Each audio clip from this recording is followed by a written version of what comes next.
Hello friends, welcome back to my YouTube channel biology GK classes. आज का हमारा topic है प्लास्टिड यानी कि लवक। तो आज इस वीडियो में हम लवक यानी कि प्लास्टिड के विषय में डिटेल से अध्ययन करेंगे।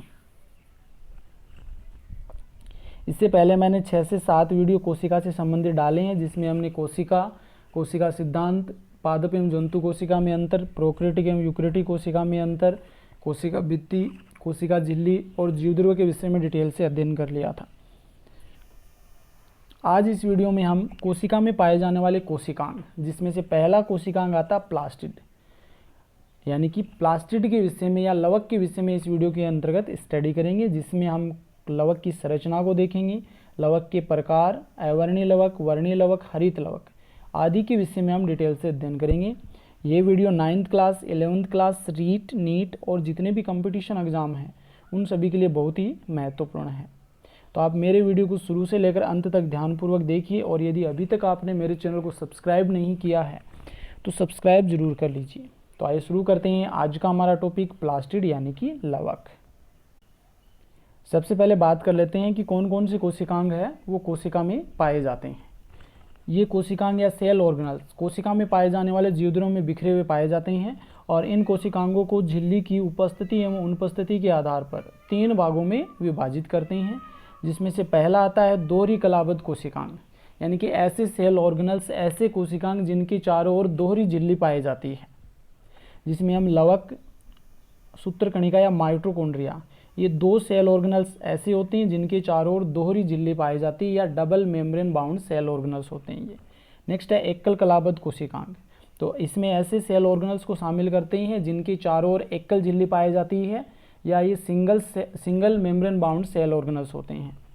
इनमें हम अंतःद्रवी जालिका, जिसे हम एंडोप्लाज्मिक रेटिकुलम भी कहते हैं, गोल्जी उपकरण, लाइसोसोम, सूक्ष्मकाय या माइक्रोबॉडी जिसमें प्रोक्सिसोम, ग्लाइओक्सिसोम और स्पिरोसोम को शामिल करते हैं, सूक्ष्म नलिका, माइक्रोट्यूबुल्स, कसाबिका, पक्षमाबिका और इनके अलावा जो रिक्तिका होती है, इन सभी को हम शामिल करते हैं एकल कलाबद्ध कोशिकांगों में।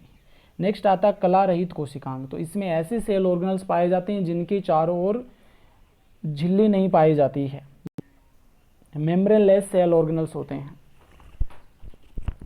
जिसमें हम राइबोसोम, तारककाय, इन दोनों सेल ऑर्गेनल्स को शामिल करते हैं। यानी कि राइबोसोम और तारककाय ऐसे सेल ऑर्गेनल्स होते हैं जिनके चारों ओर झिल्ली नहीं पाई जाती है, और यहाँ से बहुत बार कंपटीशन एग्जाम में क्वेश्चन पूछा गया है और आगे पूछा भी जा सकता है। और क्वेश्चन इस प्रकार से आते हैं कि इन सेल ऑर्गेनल्स या इन कोशिकांगों में ऐसा कौन सा कोशिकांग है जिनमें कला नहीं पाई जाती या झिल्ली नहीं पाई जाती है। एक नाम इसका दे देगा और 3 इसका दे देगा। अगर आपने ये जो चार्ट है ये अच्छे से याद कर लिया या लीनियर डायग्राम अच्छे से तैयार कर लिया है तो इसका आंसर आप आसानी से दे सकेंगे। नेक्स्ट है प्लास्टिड या लवक। प्लास्टिड का नामकरण व खोजकर्ता का श्रेय हैक्कल को दिया जाता है। इन्होंने इसकी खोज की थी और इन्होंने इनका नाम दिया था। कब किया था ये? 1865 में किया था। प्लास्टिड दोहरी झिल्ली युक्त कोशिकांग होते हैं, चपटे व गोलाकार आकृति की होती हैं, केवल पादप कोशिका में पाए जाते हैं, यानी कि ये जंतु कोशिका में नहीं पाए जाते हैं। लेकिन अपवाद स्वरूप जो युग्लिना जंतु होता है उसमें प्लास्टिड या लवक पाए जाते हैं। युग्लिना को हम पादप एवं जंतु की योजक कड़ी मानते हैं। नील हरित सवालों में आदिम प्रकार की संरचना पाई जाती है, जिसे वर्णकीय लवक या क्रोमेटोफोर कहा जाता है। अब लवकों के प्रकारों की बात कर लेते हैं। लवकों के प्रकार, सिम्पर नामक वैज्ञानिक ने वर्णकों के आधार पर, जो वर्णक हैं उनकी उपस्थिति और अनुपस्थिति के आधार पर 3 प्रकारों में वर्गीकृत किया था।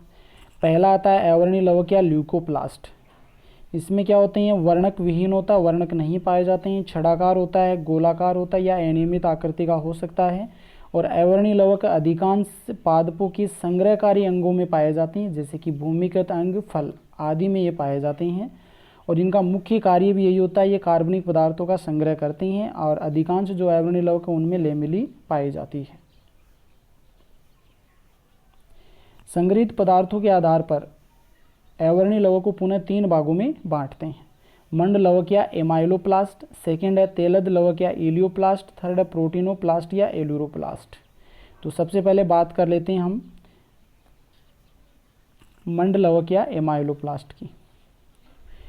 तो ऐसे लवक होते हैं जो कि स्टार्च का संचय करते हैं, यानी स्टार्च का संचय करने वाले लवक क्या कहलाते हैं? मंड लवक या एमाइलोप्लास्ट कहलाते हैं। और इसका उदाहरण है आलू का कंद, और ये हो गई इसकी संरचना एमाइलोप्लास्ट। नेक्स्ट है तेलद लवक या एलियोप्लास्ट। ये इस प्रकार के लवक होती हैं जिसमें तेल या वसा के रूप में भोजन संचित रहता है या संग्रहित रहता है, यानी कि तेलद या एलियोप्लास्ट के अंदर तेल व वसा का संचय होता है, और इसके उदाहरण हैं सरसों, मूंगफली व अरंडी के बीजों में पाए जाते हैं एलियोप्लास्ट या तेलद अवर्णी लवक, और ये रही इसकी संरचना एलियोप्लास्ट की। नेक्स्ट है प्रोटीनोप्लास्ट या एलुरोप्लास्ट। तो ये इस प्रकार के लवक होते हैं जिसमें प्रोटीन कणों का संचय होता है, यानी कि प्रोटीन का संचय होता है इसके अंदर। और एग्जाम्पल है दालों के बीज पत्र। दालों के बीज पत्र में प्रोटीनोप्लास्ट या एलुरोप्लास्ट वर्णक पाए जाते हैं। ये 3 प्रकार के जो अवर्णी लवक होते हैं जिनको हम संग्रहित भोजन के आधार पर बांटते हैं। पहला है एमाइलोप्लास्ट जो कि स्टार्च का संचय करता है, ये आलू के कंदों में पाए जाते हैं। और दूसरा एलियोप्लास्ट जिसमें तेल व वसा के रूप में भोजन संचित रहता है, जिसमें सरसों, मूंगफली, अरंडी के बीजों में पाया जाता है। प्रोटीनोप्लास्ट या एलुरोप्लास्ट, इनमें प्रोटीन कणों का संचय होता है, और इसके उदाहरण है दालों के बीज पत्र। अब नेक्स्ट जो एक प्रकार का और अवर्णी लवक आता है जिसे हम एटियोप्लास्ट कहते हैं, और ये सामान्यतः क्या होता है, जो अवर्णी लवक होता है उनको अंधेरे में रखने पर एटियोप्लास्ट का निर्माण होता है, और इनमें संचय किसका होता है, वसाई और वाष्पशील तेल का संचय होता है। अब नेक्स्ट जो प्रकार आता है वो है वर्णी लवक या क्रोमोप्लास्ट। इसमें लेमिली एब्सेंट होती है। वर्णी लवक या क्रोमोप्लास्ट, तो ये क्या होते हैं, वर्णक युक्त होते हैं। हरित लवक को छोड़कर सभी वर्णक इसमें पाए जाते हैं। इनमें लेमिली एब्सेंट होती है, यानी हरे रंग के अलावा शेष सभी वर्णक इसमें पाए जाते हैं। जैसे कि कैरोटीन है, लाल नारंगी रंग का होता है, जेंथोफिल पीले रंग के होता है। और ये पाए कहाँ जाते हैं, तो पुष्पों के दल जो होते हैं रंगीन होते हैं, फलों की छिलकी होती हैं ये भी रंगीन होती है। तो इनको रंग प्रदान करने का कार्य कौन से वर्णक करते हैं, वर्णकीय लवक या क्रोमोप्लास्ट करते हैं। इसके अलावा जो टमाटर होता है उसमें लाइकोपिन वर्णक पाया जाता है। गाजर के अंदर कैरोटीन वर्णक होता है। लाल मिर्च उसमें कैप्सेथिन होता है। तो इनमें से संबंधित बहुत बार क्वेश्चन पूछा गया है। पूछा भी जा सकता है आगे कि टमाटर में कौन सा वर्णक होता है, गाजर में कौन सा होता है, मिर्च में, लाल मिर्च में कौन सा होता है। तो इनको थोड़ा सा अच्छे से देख लेना।